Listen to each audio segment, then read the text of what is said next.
वही चीज भाई, अंदर आप अगर अंदर से खाली हैं तभी तो कुछ पाने की इच्छा होगी। अब हमारे अंदर पहले से ही काम क्रोध मद लोभ सब, इस हृदय में ये सब पहले से बैठे हैं। अब इसमें काम बैठा, क्रोध बैठा, लोभ बैठा, मोह बैठा, मत्सर बैठा। मत्सर बड़ा खतरनाक होता है।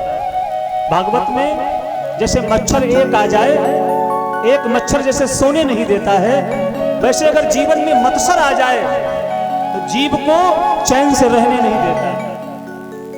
जब तक मच्छर आवाज करेगा ना, नींद नहीं आ सकती, होता बहुत छोटा है। ऐसे ही जीवन में अगर मत्सर आ जाए, मत्सर माने होती है ईर्ष्या। अरे हम तो वहीं के वहीं रह गए, ये इतना ऊपर कैसे पहुंच गया, इसे इतना उच्च स्थान कैसे प्राप्त हो गया, इसने इतना धन कैसे इकट्ठा कर लिया, इसके पास ये वाहन, ये सुख, ये सुविधा, ये ज्ञान, ये कैसे आ गया। ये क्या है? ये मत्सर है, ये ईर्ष्या है। और अगर ये मन में आ गई तो ये चैन से बैठने नहीं देती। और संसार में कोई किसी को बढ़ता देखकर प्रसन्न हो, ऐसे संसार में लोग हैं नहीं। क्योंकि बाबा कहते हैं कि संसार के लोग तो कैसे हैं, जो काहू की सुनहि बनाई। ऐसा होता है कि आप किसी की प्रशंसा करने लगे और उसका पड़ोसी बैठकर सुन रहा हो तो तुरंत वो सांस भरने लगता है। कैसे सांस लेगा? श्वास ले अजन जूड़िया, ऐसे लेगा जैसे उसको बुखार सा आ गया, अभी आ जाएगा। तो किसी को बढ़ता देखकर, किसी की प्रशंसा को सुनकर संसार में बहुत कम लोग प्रसन्न होते हैं। वही प्रसन्न होते हैं जो भगवत भक्त होते हैं, जिनके अंदर विशुद्ध भक्ति होती है। वो दूसरों को बढ़ता देखकर बड़े प्रसन्न होते हैं। वो यही कहते हैं, ठाकुर जी की बड़ी कृपा है, देखो इस पर कृपा है भगवान, आप सभी पर यूं ही कृपा करते रहना, सभी को उच्च स्थान मिले। सर्वे भवन्तु सुखिनः सर्वे सन्तु निरामया, सब सुखी हो, सब निरोगी हो, सब स्वस्थ रहें।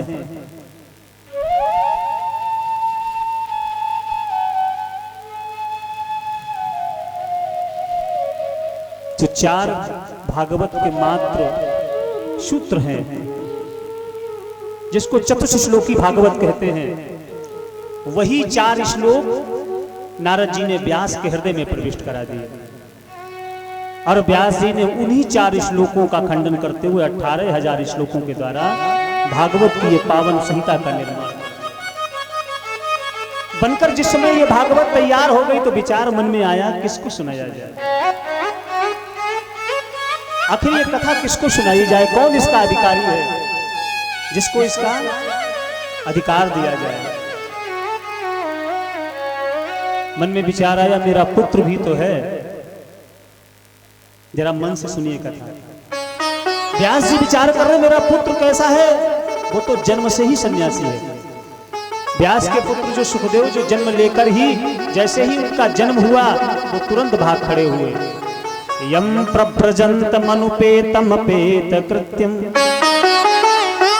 द्वैपायनो विरह कातरया जुहाव पुत्रेति तन्मयतया करवोभिनेदुष स्तम शरबभूत हृदयम मुनिमानतोस्मि। जैसे ही मैया पिंगला के गर्भ से सुखदेव जी का प्राकट्य हुआ, प्रादुर्भाव हुआ, और सुखदेव जी जन्म लेते ही भाग खड़े हुए। पीछे पीछे व्यास जी दौड़ रहे, बेटा रुक जाओ, बेटा रुक जाओ, जरा बात तो सुनो, हमारी बात तो सुन लो, तुम्हारी मैया ने तुम्हारा मुख भी नहीं देखा। लेकिन सुखदेव जी रुके नहीं, जा रहे हैं भागे भागे, पीछे से व्यास जी जा रहे हैं दौड़ते हुए। और सुखदेव जी ने अपने शरीर को वृक्षों में ही समाहित कर दिया, वृक्षों से आवाज आने लगी। आप जिसको पुत्र कह रहे हैं वो किसका पुत्र है? पिता पुत्र, भ्राता पुत्र, पुत्र माता सहोदरा, संसार में कोई किसी का नहीं है। अरे आप हमारे लिए पिता बनकर हमारे पुत्र पुत्र कहकर बुला रहे हो, पता नहीं कितनी बार हम आपके पिता बने और जाने कितनी बार आप हमारे पुत्र बनकर प्रकट हुए। क्योंकि ये संसार में, ये संसार का आवागमन निरंतर चलता रहता है, पता नहीं हम कितनी बार आए कितनी बार गए। इसलिए संबंध किसी से कोई नहीं है, संबंध अगर है तो सिर्फ एक से है और वो सिर्फ जगन्नाथ से है, वो सिर्फ उस दीनानाथ से मेरा संबंध है और उसी को पाने के लिए जा रहे हैं श्री सुखदेव जी महाराज। जाकर समाधि में बैठकर भगवान का चिंतन कर रहे हैं। व्यास जी के मन में भाव आया, मेरा पुत्र तो ऐसा सन्यासी है, क्यों ना उसी को भागवत सुनाई जाए। लेकिन संसार कहेगा कि अपने पुत्र को अधिकारी बना दिया, पिता ने लिखा और बेटे को समर्पित कर दी। संसार उंगली उठा सकता है, क्या करें, आखिर प्रभु को समाहित करें, लेकिन प्रभु ने तो क्रोध को जीता नहीं। और ये भागवत तो उसी को सुनाई जा सकती जिसने काम को जीता, क्रोध को जीता, जिसने लोभ को जीता हो, वही भागवत का अधिकारी हो सकता है। क्योंकि भागवत की कथा में प्रथम महात्म में ये बात आती है कि भागवत का वक्ता कैसा होना चाहिए। तो भागवत का जो वक्ता है, विरक्तो वैष्णवो विप्रो, भागवत जी में लिखा है कैसा होना चाहिए। बोले वो विरक्त होना चाहिए, वैष्णव होना चाहिए और वेद शास्त्र विशुद्ध कृत, वेद और शास्त्रों को जानने वाला हो, इनको पढ़ने वाला हो, शुद्ध वैष्णव हो और विरक्त भी हो, ऐसे जिसके अंदर डिग्री है। किसी भी जगह अगर आप जाते हैं, नौकरी के लिए आवेदन करते हैं, तो वहां पहले क्या पूछा जाता है, आपके पास डिग्री क्या है, आपके पास क्या योग्यता है, आपकी एलिजिबिलिटी क्या है।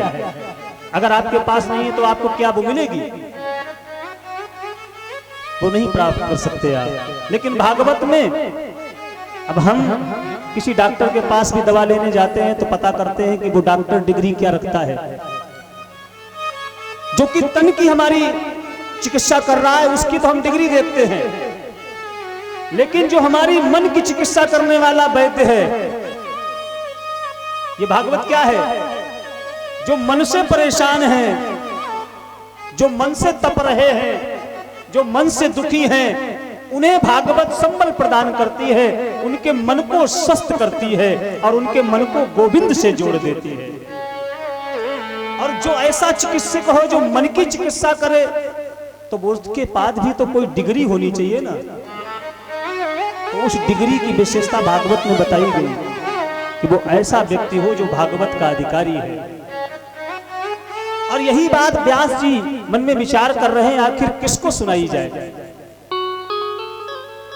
अब परीक्षण का समय आ गया, पहले परीक्षा ली जाए, इसके बाद किसी को अधिकारी बनाया जाए। अपने नन्हे नन्हे शिष्यों को बुलाया, उन्हें भागवत के श्लोक सुनाए और जाओ, जाकर भागवत के श्लोक गाओ। और जहां पर सुखदेव जी बैठे हुए हैं, भगवान निर्गुण ब्रह्म के उस उपासना कर रहे हैं, वहीं जाकर उन छोटे छोटे बालकों ने इस भागवत के मंत्रों को गाना प्रारंभ कर दिया। अहो बकीयम, बड़ा सुंदर श्लोक गाया। सुखदेव जी समाधि में बैठे हैं और जो ही समाधि में ये शब्द कान में पड़ा, अहो बकीयम स्तन कालकूटम जिघांसया पाय यदप्यसा लेभे गतिं धातृचितां ततुन्यं कंबा दयालु शरणं व्रजे। कौन ऐसा दयालु हो सकता है? ऐसा कौन दयालु हो सकता है कि कोई किसी को मारने जाए और मारने वाले को वो अपना बनाकर उसे अपने धाम भेज दे? ऐसा संसार में कौन दयालु हो सकता है? सिर्फ परमात्मा इतना दयालु है। मेरे कन्हैया जो पूतना उनको मारने के लिए अपने स्तन में विष लगाकर गई, भगवान को स्तन पान करके जिसने मारना चाहा और भगवान ने उसको दोष को नहीं देखा, भगवान ने उसके उस व्रत को देखा कि मारने के तो और भी उपाय कर सकती थी ये पूतना, लेकिन जो काम एक माँ करती है वही काम ये मेरी मौसी पूतना करने आई है। तो भगवान ने उसके दोष को नहीं देखा, अपितु उसके गुण को देखकर भगवान ने उसे उस धाम भेज दिया जहां मैया यशोदा को बाद में भेजा। ये श्लोक जैसे ही कान में पड़ा, सुखदेव जी आ गए। भैया आप लोग कौन हैं? जरा एक श्लोक और सुनाओ, अभी आपने सुनाया एक और गाओ। उन शिष्यों ने कहा हमें तो एक ही पता था, लेकिन हमारे गुरु जी के पास ऐसे 18,000 श्लोक हैं, अगर तुम्हें सुनना है तो उनके पास चलो। भगवत कृपा के द्वारा उस प्रेरणा से सुखदेव जी श्लोक सुनने की इच्छा से, भगवान की उस कथा को सुनने की इच्छा से अपने पिता व्यास के पास पहुंच गए। जिस पिता को बचपन में ही त्याग दिया, भगवान की कथा का कितना महत्व है कि उसी बालक को पुनः अपने पिता के पास लाकर खड़ा कर दिया। ये भागवत की महिमा है। बैठकर पिता से उसी को अध्ययन किया और सुखदेव जी के द्वारा इसी भागवत कथा को राजा परीक्षित को सुनाया गया और 7 दिन में ही राजा परीक्षित को मुक्ति प्राप्त हुई। सौनिकाद ऋषियों ने कहा महाराज, हमने तो सुना है कि परीक्षित जो थे उनके बाबा जो थे वो अर्जुन थे। अरे उनका संबंध तो भगवान से था, क्योंकि अर्जुन के तो सखा थे भगवान, और इनका संबंध भी है। आखिर परीक्षित को श्राप क्यों लगा? ऐसा क्या अपराध हो गया जो इतना पावन व्यक्ति है, जिसका इतना कुल पावन है, उसे ऐसा श्राप लगा? और वहां जाकर सुखदेव को कथा सुनानी पड़ी। तो जरा हम उनके चरित्र को सुनना चाहते हैं, जरा चरित्र सुनाइए। तो श्री सूत जी महाराज बड़ा सुंदर कथा प्रारंभ करते हैं। कहते हैं कि जिस समय भीषण युद्ध चल रहा था, महाभारत का बड़ा विशाल युद्ध हो रहा था, सारे कौरव उसमें मारे गए। यदा मृदे कौरव संजयाना वीरेश्वतो वीरगतिं गतेषु द्रकोदराभिध कदा विमर्श भगनो रुदंडे धृतराष्ट्र पुत्र। ऐसा भीषण युद्ध हुआ, उसमें सारे कौरव मारे गए, पांडव विजयी हो गए। भीम की गदा के द्वारा दुर्योधन की जंघा को तोड़ दिया, क्योंकि भीम ने यह प्रण किया था कि मैं तेरी जंघा को तोड़ूंगा, और भगवान ने ऐसी लीला करी कि उस जंघा को ही भीम ने तोड़ दिया। क्योंकि जिस समय गांधारी ने उससे कहा कि तुम मेरे समक्ष आओ, मैंने आज तक अपनी आंखों को खोला नहीं है और तुम से सिर्फ अकेले बचे हो मेरे पुत्र में, सारे कौरव मारे जा चुके हैं। दुर्योधन से गांधारी ने कहा तुम आज मेरे समक्ष नग्न होकर आओ, मैं तुम्हें देखना चाहती हूं। भगवान ये बात जानते हैं कि अगर गांधारी के समक्ष दुर्योधन अगर नग्न अवस्था में चला गया तो इसका शरीर वज्र का हो जाएगा, क्योंकि गांधारी पतिव्रता है और उसने अपने पति के उस अंधेपन की वजह से, जिसके नेत्र नहीं है धृतराष्ट्र के, इसलिए उसने वो ऐसा व्रत ठान लिया कि स्वयं भी अपने नेत्रों पर पट्टी बांध ली और पूरे जीवन धृतराष्ट्र के संगनी बनकर उन्हीं की प्रकार अपने नेत्रों को बंद करके रखा। और ऐसी पतिव्रता अगर अपने पुत्र को नेत्र खोलकर देख लेगी तो उसका सारा शरीर वज्र का हो जाएगा, फिर जो प्रण भीम ने किया है वो प्रण पूरा नहीं होगा। क्योंकि पांचाली को जिस समय नग्न किया जा रहा था, दुर्योधन जिस समय साड़ी को खींचने लगा उस पल्लू को, और मैया द्रौपदी जिस समय आर्तभाव से भगवान को पुकारने लगी कि हे गोविंद, आज तुम्हारी बहन की लाज जा रही है, मैंने सदैव तुम्हें अपना भाई माना है, आज इस सभा में मेरी कोई रक्षा करने वाला नहीं है। मेरे पति तो बैठे हैं लेकिन वो भी मेरी रक्षा नहीं कर रहे हैं। जितने भी ज्येष्ठ हैं, श्रेष्ठ हैं, सबसे मैंने अपनी प्रार्थना कर ली लेकिन कोई मेरी रक्षा नहीं कर रहा है। दोनों हाथों को उठा लिया है और भगवान तो कहते हैं कि तपोबल अपबल बाहुबल जब तक आपके अंदर कोई भी बल है तब तक भगवान आपकी रक्षा नहीं करेंगे। भगवान तो उसी की रक्षा करते हैं जो सब जगह से अपने को हटाकर भगवान को ही समर्पित कर देता है। अपोबल तपोबल और बाहुबल, चौथो है बलराम। शूर किशोर कृपा से सब विधि, हारे को हरि नाम। सुने रे मैंने निर्बल के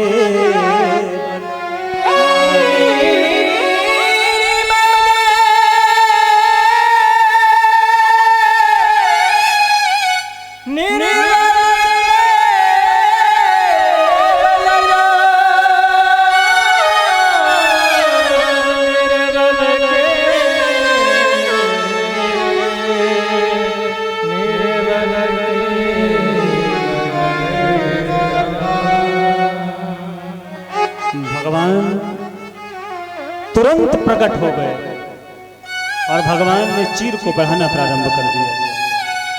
दुर्योधन की भुजाएं थक गई। दुर्योधन विचार कर रहा है फिर ये साड़ी कहां से आ रही है, और ये क्या नारी ही साड़ी बन गई है क्या? लेकिन जिस पर प्रभु कृपा कर दे, जिस पर गोविंद कृपा कर दे, संसार में उसका कोई अहित कितना ही क्यों न करना चाहे, कोई अहित नहीं कर सकता। अंत में दुर्योधन की भुजाएं थक गई और भगवान ने द्रौपदी की लाज को रखा है। उसी समय भीम ने प्रतिज्ञा करी कि हे दुर्योधन, तू जिस जंघा पर पांचाली को बैठाना चाहता है, इसी जंघा को मैं तोड़ूंगा, तभी मेरा प्रण पूर्ण होगा। और जिस समय दुर्योधन रात्रि में नग्न होकर जाने लगा, मैया के सामने भगवान उधर से आ गए। दुर्योधन को देखा, अरे अरे क्या बात है, इस अवस्था में कहां जा रहे हो? केशव, मेरी मैया ने कहा है मैं उसके समक्ष जा रहा हूं। भगवान ने कहा यह बात सही है कि मां के लिए पुत्र सदैव कितना ही बड़ा हो जाए लेकिन रहता छोटा ही है। लेकिन जिस मां ने तुम्हें बचपन में नग्न देखा था, आज अगर इतनी बड़ी अवस्था में तुम्हें नग्न देगी तो उसको संकोच लगेगा। अरे सारे अंग ठीक है, आपके खुले हैं, लेकिन जो आपका एक ऐसा अंग है, इसे तो कम से कम ढक कर जाओ। भगवान ने ऐसा उसको समझाया। दुर्योधन ने अपनी जंघा तक उस अंग को ढक लिया। अपने गुप्त अंगों को जिस समय ढककर पहुंचा है, जिस गांधारी ने पट्टी को खोला, सारे शरीर पर दृष्टि पड़ी है। दुर्योधन वज्र का बन गया है, लेकिन जिस समय दृष्टि उस अंग पर गई, मैया ने कहा, अरे पुत्र तूने ये क्या किया? किसने तुझे ऐसा करने को कहा? दुर्योधन ने कहा, मेरी मां केशव मेरे सामने आ गए थे। गांधारी ने कहा इसका मतलब है उसका प्रण पूर्ण होगा, क्योंकि जिसके साथ भगवान खड़ा है मैं कितना ही प्रयास क्यों ना कर लूं, लेकिन तुम्हें बचा नहीं सकती लाल, क्योंकि जब गोविंद ने ही मन में ठान लिया है तो होना है वही। पुनः अपने नेत्रों पर पट्टी बांध ली और उसी दुर्योधन की जंघा को भीम ने तोड़ दिया। उस युद्ध में पड़ा है दुर्योधन, मरा नहीं है, प्राण उसके नहीं गए हैं, घायल अवस्था में पड़ा है दुर्योधन। रात्रि का जिस समय हुआ, इसका जो मित्र है जिसका नाम है अश्वत्थामा, गुरु का पुत्र आया। गुरु के पुत्र ने आकर दुर्योधन से कहा, मित्र तुम्हारी ये दयनीय दशा देखकर तो हृदय फटा जा रहा है, क्योंकि मैंने तुम्हें अपना मित्र माना है, और मित्र वही सच्चा मित्र है जो मित्र के दुख को न देख सके। जो न मित्र दुख होई दुखारी, तिन्ही बिलोकत पातक भारी। जो मित्र के दुख को भी दुखी ना हो, ऐसा मित्र कैसा मित्र? और मैंने तुम्हें अपना मित्र माना, इसलिए हृदय फटा जा रहा है। बताओ मैं तुम्हारे लिए क्या कर सकता हूं, आदेश करो। दुर्योधन ने कहा, अब अगर मैं कुछ कहूं भी तो हो नहीं पाएगा, क्योंकि मेरी सारी सेना मारी गई, मेरे सारे भाई मारे गए। दुख इस बात का मन में बहुत ज्यादा है कि पांडव तब भी 5 थे और आज भी 5 हैं। किसी पांडव का कोई वध नहीं हुआ, उनका कोई अहित नहीं हुआ। अरे हम सारे मारे गए, कम से कम एक तो उनका मारा जाता। बस यही मन में बड़ा क्षोभ है, बड़ा दुख है। अश्वत्थामा ने कहा, जाओ मैं प्रण करता हूं, मैं पांडवों के सर काट कर तुम्हारे सामने प्रस्तुत कर दूंगा। हाथ में तलवार लेकर जिसमें अश्वत्थामा चला, पांडवों को मारने के लिए जा रहा है अश्वत्थामा। और इधर रात्रि का समय हो चुका है, तो सारे पांडव विश्राम करने जा रहे हैं। लेकिन जो होना है वो होकर रहता है। होने को परमात्मा भी नहीं टालता। इसका प्रमाण बड़ा सीधा सा ये है कि जिस समय भरत ननिहाल चले गए और भगवान राम वन चले गए, गुरु वशिष्ठ के द्वारा जिस समय भरत को बुलाया गया, भरत लौट कर आए और भरत ने आकर वशिष्ठ के चरणों में प्रणाम करके एक ही बात पूछी, गुरुजी, अरे हमें तो ये मालूम था कि मेरा जो ये साम्राज्य है, ये रघुवंश का साम्राज्य है, मेरे पिता उस रघुवंशी साम्राज्य के राजा है और आप ब्रह्मा के पुत्र हैं। जिसका गुरु साक्षात ब्रह्मा का पुत्र और जिसका भाई साक्षात परमेश्वर, उसके रहते भी मेरे पिता की मृत्यु हो गई, मेरा भाई बन चला गया और मेरा राज्य आज गद्दी सुनी पड़ी है, कोई राजा तक नहीं है। क्या हम लोग इतने नीच हैं, कितने अधम हैं जो हमारे साथ ऐसा सब कुछ हो गया आपके रहते। गुरु वशिष्ठ ने बड़ी सुंदर बात कही। गुरु वशिष्ठ ने कहा, भरत सुनो भरत भाभी प्रबल। जो भाभी है ना, ये बड़ी प्रबल है और इसको मैं टाल नहीं सकता, चाहकर भी नहीं टाल सकता, क्योंकि जो रचना पहले से लिख दी गई, जो होना है वो होना है, होनी होए सो होए। वशिष्ठ कहते हैं, भरत सुनहु भरत भाभी प्रबल, बिलखे कयो मुनिना, हानि लाभ जीवन मन, यश अपयश विधि। ये ऐसे कार्य हैं जो हमारे हाथ में भी नहीं है। भगवान जान रहे हैं होना क्या है।